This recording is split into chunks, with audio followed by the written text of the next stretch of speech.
Welcome to the अपक्यू CSC academy.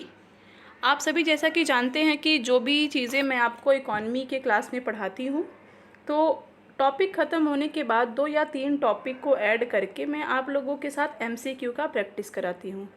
तो उसी के क्रम में आज हमारा है चौथा प्रैक्टिस सेट MCQ का, जिसमें हम अनएम्प्लॉयमेंट यानी कि बेरोजगारी और पॉवर्टी यानी कि गरीबी, इन दोनों सेक्शन को मिला करके इन दोनों के MCQs के ऊपर क्या करेंगे, डिस्कशन करेंगे। ठीक है, तो देखते हैं कि क्या है हमारे प्रश्न और क्या है उनके उत्तर। तो सबसे पहले हम बात करेंगे पहले प्रश्न की। तो पहला प्रश्न अगर हम देखें तो जैसा कि आप यहाँ पर देख सकते हैं, स्क्रीन पर पहला प्रश्न दिया हुआ है। भारत में नियोजित अनियत मजदूरों के संदर्भ में निम्नलिखित कथनों पर विचार कीजिए। ठीक है, क्वेश्चन कर रहा है कि भारत में नियोजित अनियत मजदूरों के संदर्भ में निम्नलिखित कथनों पर विचार कीजिए। और ऑप्शन है सभी अनियत मजदूर कर्मचारी भविष्य निधि सुरक्षा के हकदार हैं, सभी अनियत मजदूर नियमित कार्य समय व समयोपरि भुगतान के हकदार हैं, तीसरा सरकार अधिसूचना के द्वारा यह विनिर्दिष्ट कर सकती है कि कोई प्रतिष्ठान या उद्योग केवल अपने बैंक खातों के माध्यम से मजदूरी का भुगतान करेगा। अब ये बताया जा रहा है कि इसमें से कौन से कथन जो हैं वो सही हैं, केवल पहला दूसरा, केवल दूसरा तीसरा, केवल पहला तीसरा या तीनों। तो यहाँ पर तीनों ऑप्शन सही हैं। 2021 में आया गया ये क्वेश्चन है UPSC के एग्ज़ाम में। एक बार क्वेश्चन मैं फिर से रिपीट कर देती हूँ आपसे, आप यहाँ पर देखिएगा। क्वेश्चन पूछ रहा है कि भारत में नियोजित अनियत मजदूरों के संदर्भ में निम्नलिखित कथनों पर विचार करिए। अनियमित मजदूर होते हैं जो कि नियमित तौर पर नहीं होते हैं, जब आवश्यकता पड़ती है तब उनको बुला लिया जाता है, उनका नियमित नहीं होता है कि उनको रोजगार मिलेगा भी कि नहीं मिलेगा। तो यहाँ पर कहा जा रहा है कि सभी अनियत मजदूर या कर्मचारी जो हैं वो भविष्य निधि सुरक्षा के हकदार हैं, सभी अनियत मजदूर जो हैं वो नियमित कार्य समय एवं समयोपरि भुगतान के भी हकदार हैं, सरकार अधिसूचना के द्वारा यह विनिर्दिष्ट कर सकती है कि कोई प्रतिष्ठान या उद्योग केवल अपने बैंक खातों के माध्यम से मजदूरी का भुगतान करेगा। तो ये तीनों ऑप्शन सही हैं। ठीक है, अब बढ़ते हैं हम अपने दूसरे क्वेश्चन की ओर। यहाँ पर आप देख रहे होंगे कि प्रधानमंत्री कौशल विकास योजना, ये मैंने आप लोग को पढ़ाया भी था बेरोजगारी की क्लास में। इसके संदर्भ में निम्नलिखित कथनों पर विचार करिए। अब यहाँ दिया है कि यह श्रम एवं रोजगार मंत्रालय की फ्लैगशिप स्कीम है। दूसरा है यह अन्य चीज़ों के साथ साथ सॉफ्ट स्किल, उद्यम वृत्ति, वित्तीय और डिजिटल साक्षरता में भी प्रशिक्षण उपलब्ध कराएगी। तीसरा है यह देश के अविनियमित कार्यबल की कार्यकुशलताओं को राष्ट्रीय कौशल योग्यता ढांचा नेशनल स्किल क्वालिफिकेशन फ्रेमवर्क के साथ जोड़ेगी। तो अब बताया जा रहा है कि यहाँ इन तीनों में से कौन से ऑप्शन जो हैं वो सही हैं और कौन से गलत हैं। ऑप्शन दिया है उपयुक्त में से कौन सा कथन सही है। एक है पहला तीसरा, केवल दूसरा, पहला दूसरा तीसरा या फिर तीनों। 2018 में ये पूछा गया प्रश्न है। तो ऑप्शन जो होगा आपका वो दूसरा और तीसरा यहाँ पर क्या होगा, दूसरा और तीसरा ऑप्शन आपका क्या होगा यहाँ पर सही होगा, दूसरा और तीसरा। श्रम एवं रोजगार मंत्रालय की फ्लैगशिप स्कीम है, ये गलत हो जाएगा। यहाँ पर होगा कि यह अन्य चीज़ों के साथ साथ सॉफ्ट स्किल, उद्यम वृत्ति, वित्तीय और डिजिटल साक्षरता में भी प्रशिक्षण उपलब्ध कराएगी। कौन? प्रधानमंत्री कौशल विकास योजना। और यह देश के अविनियमित कार्यबल की कार्यकुशलताओं को राष्ट्रीय कौशल योग्यता ढांचा नेशनल स्किल क्वालिफिकेशन फ्रेमवर्क के साथ जोड़ेगी। ये दोनों ही क्या हैं, सही हैं। आगे हम देखें तो इसका जो नेक्स्ट क्वेश्चन है वो है कि प्रच्छन्न बेरोजगारी का सामान्यतः अर्थ होता है, क्या होता है। मैंने आपको बताया था कि प्रच्छन्न बेरोजगारी क्या होती है। लोग बड़ी संख्या में बेरोजगार रहते हैं, वैकल्पिक रोजगार उपलब्ध नहीं होता है, श्रमिक की सीमांत उत्पादकता शून्य है, श्रमिकों की उत्पादकता नीची है, भारत में श्रमिकों की उत्पादकता नीची है। तो कौन सा इसमें सही होगा? 2013 में ये क्वेश्चन आया है। मैं इसको बड़ा कर देती हूँ ताकि आप अच्छे से देख सकें। तो यहाँ पर पूछा जा रहा है कि प्रच्छन्न बेरोजगारी में कौन सा सामान्यतः जो है वो सही है। तो लोग बड़ी संख्या में बेरोजगार रहते हैं, ऐसा यहाँ पर नहीं है। वैकल्पिक रोजगार उपलब्ध नहीं है, ऐसा भी नहीं है। श्रमिक की सीमांत उत्पादकता शून्य है। मतलब जैसा कि मैंने बताया था कि प्रच्छन्न बेरोजगारी ऐसी बेरोजगारी होती है कि जब आपको देख के तो लगता है कि सामने वाला काम कर रहा है, किंतु यदि उसे उस काम से निकाल भी दिया जाए तो उस काम की उत्पादकता पर कोई असर नहीं पड़ेगा, यानी कि उसकी जो सीमांत उत्पादकता है वो क्या है, शून्य है। इसी को हम क्या कहते हैं, प्रच्छन्न बेरोजगारी कहते हैं एक तरीके से। नेक्स्ट क्वेश्चन है कि भारत में बेरोजगारी के आंकड़े एकत्रित एवं प्रकाशित करता है, कौन करता है? मैंने आपको बताया था NSSO करता है भारत में बेरोजगारी से संबंधित आंकड़ों को एकत्रित। ठीक है, आगे देखते हैं नेक्स्ट क्वेश्चन। निम्नलिखित में से कौन सा एक बेरोजगारी के लिए उत्तरदायी नहीं है? कौन सा इसमें पूछा जा रहा है कि बेरोजगारी के लिए उत्तरदायी नहीं है? तीव्र जनसंख्या वृद्धि, कौशल का अभाव, प्रति व्यक्ति आय में वृद्धि या जनशक्ति नियोजन का अभाव। UPPCS मेंस 2014 में पूछा गया था कि कौन सा बेरोजगारी के लिए उत्तरदायी नहीं है? प्रति व्यक्ति आय में वृद्धि, जाहिर सी बात है, जनसंख्या बढ़ेगी तो प्रभाव करेगा, कौशल का अभाव रहेगा तो भी प्रभावित होगी, जनशक्ति नियोजन का अभाव रहेगा तो भी प्रभावित होगी, लेकिन पर कैपिटा इनकम अगर बढ़ेगा तो वो तो फ़ायदा है, वहाँ पर इसके लिए कोई वो नहीं है कि इससे बेरोजगारी आएगी। नेक्स्ट क्वेश्चन यहाँ पर है, ट्राइसेम एक कार्यक्रम है किसका? ग्रामीण विकास का, औद्योगिक विकास का, शहरी विकास का, सुरक्षात्मक तैयारियों का। UPPCS प्री 2014 में क्वेश्चन आया था, ग्रामीण विकास का कार्यक्रम है ट्राइसेम। आगे आपका क्वेश्चन यहाँ पर दिया है, देखिए क्या है पहला क्वेश्चन। अगर हम देखें तो पहला क्वेश्चन कहता है कि अटल पेंशन योजना के संबंध में निम्नलिखित कथनों में से कौन सा कथन सही है? यह एक न्यूनतम गारंटित पेंशन योजना है जो मुख्य रूप से असंगठित क्षेत्र के मजदूरों को लक्ष्य बनाता है। परिवार का केवल एक ही व्यक्ति इस योजना में शामिल हो सकता है। अभिदाता यानी जो सब्सक्राइबर यानी कि जिसको ये पेंशन मिलेगा, उसकी मृत्यु के पश्चात जीवन साथी यानी स्पाउस को आजीवन पेंशन की समान राशि गारंटित की जाएगी। तो इसमें पूछा जा रहा है कि सही विकल्प चुनिए कि कौन सा इसमें है। तो सबसे पहले इसको अगर हम देखें तो इसमें पहला और तीसरा ऑप्शन क्या है आपका सही है, दूसरा वाला क्या है गलत है। ठीक है, पहला और तीसरा ऑप्शन आपका सही हो जाता है यहाँ पर। उसके बाद अगर हम देखें नेक्स्ट जो है, स्वावलंबन योजना निम्नलिखित में से किस उद्देश्य की पूर्ति करती है? इस ऑप्शन में केवल पहला ऑप्शन आपका सही होगा। वंस अगेन ये वाला जो क्वेश्चन है अटल पेंशन योजना को लेकर के, इसमें पहला ऑप्शन सही होगा, क्योंकि आधी राशि दी जाती है, 50% दिया जाता है, पूरा नहीं दिया जाता है, तो यहाँ पर पहला ही सही होगा। उसके बाद हम देखते हैं स्वावलंबन योजना निम्नलिखित में से किस उद्देश्य की पूर्ति करती है। यहाँ पर मुझे थोड़ा सा कन्फ्यूजन है कि पहला कि पूरी दी जाती है कि 50%, लेकिन जहाँ तक है 50% ही दी जाती है। अगर ये गलत हुआ तो आप लोग बताइएगा कमेंट करके।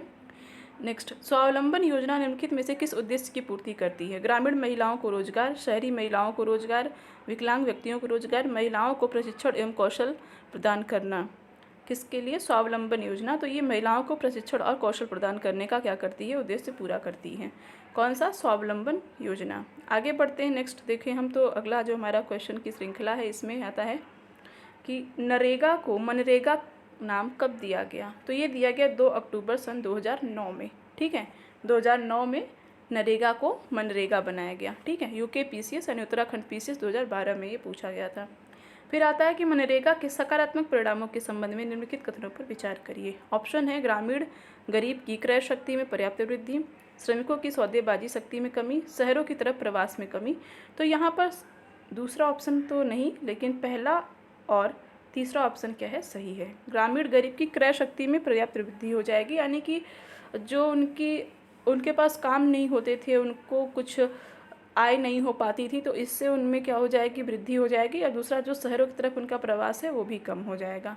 ठीक है, आगे देखें हम नेक्स्ट क्वेश्चन को। तो अगला क्वेश्चन कहता है कि निम्नांकित भारत सरकार के रोजगार सृजन तथा गरीबी निवारण कार्यक्रम में से एक नहीं है, उल्लेख कीजिए। यहाँ पर बताया जा रहा है कि भारत सरकार का इन चारों में से ऐसी कौन सी योजना है जो रोजगार सृजन और गरीबी निवारण के लिए नहीं है। पहला है मनरेगा, महात्मा गांधी राष्ट्रीय ग्रामीण रोजगार गारंटी अधिनियम मनरेगा। दूसरा राष्ट्रीय ग्रामीण आजीविका मिशन। तीसरा स्वर्ण जयंती शहरी रोजगार योजना। चौथा है राष्ट्रीय सामाजिक सुरक्षा कोष। तो ये जाहिर सी बात है एकदम अलग दिख रहा है, आसानी से बताया जा सकता है। ये क्या है, ये रोजगार सृजन और गरीबी निवारण के लिए नहीं है योजना। ठीक है, आगे कहता है कि वर्ष के अधिकांश हिस्से में, नेक्स्ट जो क्वेश्चन है यहाँ पर आप देख सकते हैं, ये कह रहा है कि वर्ष के अधिकांश हिस्से में बेरोजगार रहने वाले व्यक्तियों की संख्या को कहा जाता है सामान्य स्थिति बेरोजगारी, दैनिक स्थिति बेरोजगारी, साप्ताहिक स्थिति बेरोजगारी, उपयुक्त में से कोई नहीं। जो अधिकांश हिस्से मतलब ज़्यादातर वो बेरोजगार रहते हैं तो उनको सामान्य स्थिति बेरोजगारी कहते हैं, यानी कि वो बेरोजगार पूरी तरीके से हैं। आगे बढ़ते हैं हम अपने नेक्स्ट क्वेश्चन को अगर यहाँ पर हम देखें तो यहाँ पर है पहला क्वेश्चन क्या कहता है, किसी दिए गए वर्ष में भारत में कुछ राज्यों में आधिकारिक गरीबी रेखाएं अन्य राज्यों की तुलना में उच्चतर है, क्योंकि गरीबी की दर अलग अलग राज्य में अलग अलग होती हैं, कीमत स्तर अलग अलग राज्य में अलग अलग होता है, सकल राज्य उत्पाद अलग अलग राज्य में अलग अलग होता है, सार्वजनिक वितरण की गुणवत्ता अलग अलग राज्य में अलग अलग होता है। यूपीएससी 2019 में आया है। तो इसमें कहता है कि दिए गए वर्ष में भारत के कुछ राज्यों में आधिकारिक गरीबी रेखाएं अन्य राज्यों की तुलना में उच्चतर है, क्योंकि कीमत स्तर, जैसे कीमत स्तर होती है उस हिसाब से ये सारी चीज़ें तय होती हैं। तो कीमत स्तर जो है, कीमत की जो स्तर है वो क्या है, अलग अलग राज्यों में अलग अलग होती हैं। दूसरा क्वेश्चन क्या कहता है, अगर इसको हम देखें, दूसरा क्वेश्चन कहता है कि भारतीय योजना आयोग, भारत का जो योजना आयोग है उसके अनुसार निम्नलिखित में से कौन से गरीबी रेखा के लिए सही हैं। नगरीय क्षेत्रों में प्रति व्यक्ति 42 रुपये प्रतिदिन, ग्रामीण क्षेत्रों में प्रति व्यक्ति 26 रुपये प्रतिदिन, नगरीय क्षेत्रों में प्रति व्यक्ति 32 रुपये प्रतिदिन, ग्रामीण क्षेत्रों में प्रति व्यक्ति 32 रुपये प्रतिदिन। तो इसमें से कौन सा क्या है, सही है योजना आयोग के अनुसार। तो दूसरा और तीसरा सही है कि ग्रामीण क्षेत्रों में प्रति व्यक्ति 26 रुपये प्रतिदिन और नगरीय क्षेत्रों में प्रति व्यक्ति 32 रुपये प्रतिदिन। ठीक है, तो इतना। अब इस हिसाब से हमारा दूसरा और तीसरा ऑप्शन क्या हो जाता है, सही हो जाता है, यानी option number C is the right answer. Then आगे है कि निम्नलिखित में से कौन निर्धनता के लिए उत्तरदायी नहीं है। अपर्याप्त समृद्धि, जनसंख्या की उच्च वृद्धि दर, बेरोजगारी, बढ़ता निवेश। निवेश बढ़ेगा तो जाहिर सी बात है रोजगार का सृजन होगा, जिससे निर्धनता क्या होगी, कम होगी। बाकी जनसंख्या बढ़ेगी तो निर्धनता आएगी, बेरोजगारी में वृद्धि होगी तो निर्धनता आएगी, अपर्याप्त समृद्धि रहेगा तब भी निर्धनता रहेगी। आगे हम देखते हैं नेक्स्ट क्वेश्चन को अगर हम, तो अगला क्वेश्चन कहता है कि जिला ग्रामीण विकास अभिकरण DRDAS भारत में ग्रामीण निर्धनता को कम करने में कैसे मदद करते हैं। जिला ग्रामीण विकास अभिकरण ग्रामीण निर्धनता को कम करने में कैसे मदद करता है। तो यहाँ पर बताया जा रहा है कि DRDAS देश के कुछ विनिर्दिष्ट पिछड़े क्षेत्रों में पंचायती राज संस्थाओं के रूप में कार्य करते हैं। ये विनिर्दिष्ट क्षेत्रों में निर्धनता और कुपोषण के कारणों का वैज्ञानिक अध्ययन करते हैं और उनके समाधान के विस्तृत उपाय तैयार करते हैं, या फिर ये निर्धनता रोधी कार्यक्रमों के प्रभावी कार्यान्वयन हेतु अंतर क्षेत्रीय या इंटरसेक्टोरल तथा अंतर्विभागीय समन्वय और सहयोग सुरक्षित करते हैं। तो यहाँ पर चौथा ऑप्शन है, ये निर्धनता रोधी कार्यक्रमों के लिए मिले कोष पर निगरानी रखते हैं और यह सुनिश्चित करते हैं कि उनका प्रभावी उपयोग हो। ठीक है, तो अब इसमें देखिए कौन सा ऑप्शन सही है। तो इसमें ऑप्शन तीसरा और चौथा सही है। एक तो ये ऑप्शन सही है कि ये क्या करते हैं, निर्धनता रोगी कार्यक्रमों के लिए मिले जो कोष होते हैं उन पर निगरानी रखते हैं, जो फंड होते हैं, फंड यानी कि कोष, उन पर निगरानी रखते हैं और यह सुनिश्चित करते हैं कि उनका प्रभावी उपयोग कैसे किया जाए। और दूसरा ये क्या करते हैं, जैसे यहाँ पर हमने कहा तीसरा चौथा सही है, तो ये दूसरा क्या काम करते हैं कि निर्धनता रोधी कार्यक्रमों के प्रभावी कार्यान्वयन हेतु अंतर क्षेत्रीय, इंटरसेक्टोरल तथा अंतर विभागीय समन्वय और सहयोग सुरक्षित करते हैं। कौन, जिला ग्रामीण विकास अभिकरण DRDAS। ओके, आगे देखिए पांचवा क्वेश्चन कहता है कि UNDP के समर्थन में ऑक्सफोर्ड निर्धनता एवं मानव विकास नेतृत्व द्वारा विकसित बहुआयामी निर्धनता सूचकांक में निम्नलिखित में से कौन से सम्मिलित हैं। एक तो आप ये देख लीजिए, इसी क्वेश्चन में एक दो आंसर आपको ऐसे ही मिल जाते हैं कि ऑक्सफोर्ड निर्धनता एवं मानव विकास नेतृत्व द्वारा विकसित बहुआयामी निर्धनता सूचकांक। क्वेश्चन आए कि बहुआयामी निर्धनता सूचकांक किसने विकसित की, किसने डेवलप किया, तो ऑक्सफोर्ड निर्धनता एवं मानव विकास नेतृत्व ने। ठीक है, किसके समर्थन से किया, तो UNDP के समर्थन से किया था। ठीक है, अब क्वेश्चन यहाँ पर क्या पूछ रहा है कि इसमें क्या क्या सम्मिलित है। पारिवारिक स्तर पर शिक्षा, स्वास्थ्य, संपत्ति तथा सेवा में वंचन, राष्ट्रीय स्तर पर क्रय शक्ति क्षमता, राष्ट्रीय स्तर पर बजट घाटे की मात्रा और GDP की विकास दर।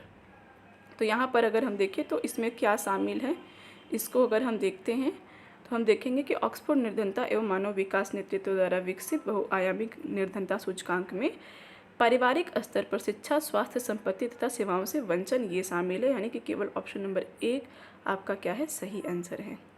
नेक्स्ट हम देखते हैं छठवें प्रश्न को। छठा प्रश्न अगर हम देखें तो भारत में निर्धनता के स्तर पर आकलन किया जाता है।